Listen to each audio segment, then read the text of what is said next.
guur waxaa ugu naajaxsan midka ninka uu aamuso haddaad aragtaan dad muddo isqaba haddii mikrofoonada aan u dhiibna akhyaarta odayaasha meesha joogo ee 30 sano 40 sano guriga lahaa nin walba wuxuu ku badbaaday ma hadli jirin haddaad hadashid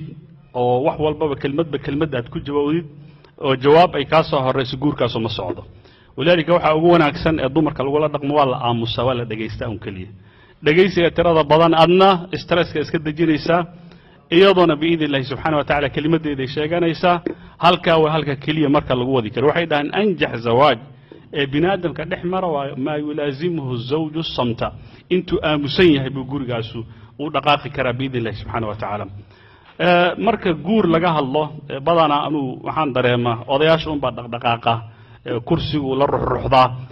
laakiin kelimadu dadkoo dhan bay u dhacaysaa iyo noocan ma way dareemi karaan guur wuxuu rabaa marka dhowr shardi hadii la helo shardiga koowaad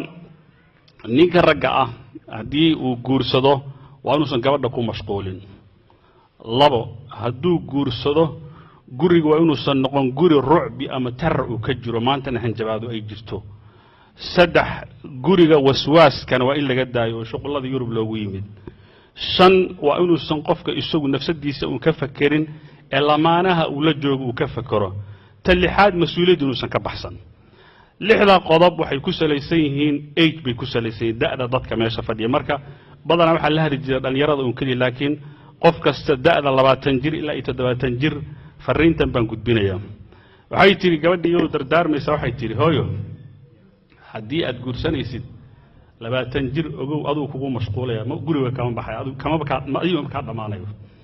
صدن هداد جوستين وهنجبات والله ونكفرية والله داس دقش ونكفرية والله صدق عن كفرية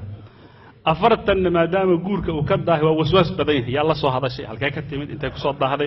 ما كان كيكو شو كان سجريبا أفرت أن هداد جوس كنت نجرنا يسوي مشكلة علاش نبوح بيتر جرام كيس هذوه له وأكو دين يا بيتر كايسجا لحد نجر مركز لجارنا مرة بعمامة بوسيتاي ضد بان كلا دعينا يا قرب بان كجرا وكذا موين الجوري وشقاكم له تضبط المركو جارنا عدي كدمال اللي ترى يترماشن حوم يلا مركو قفل بوا طبعا أي بوجرة أي شكار إلهي سبحانه وتعالى بركة لكن مسؤولية ده يلا مسؤولية أهمية ده له نبي كان وناشج صلى الله عليه وسلم وبالله توفيق.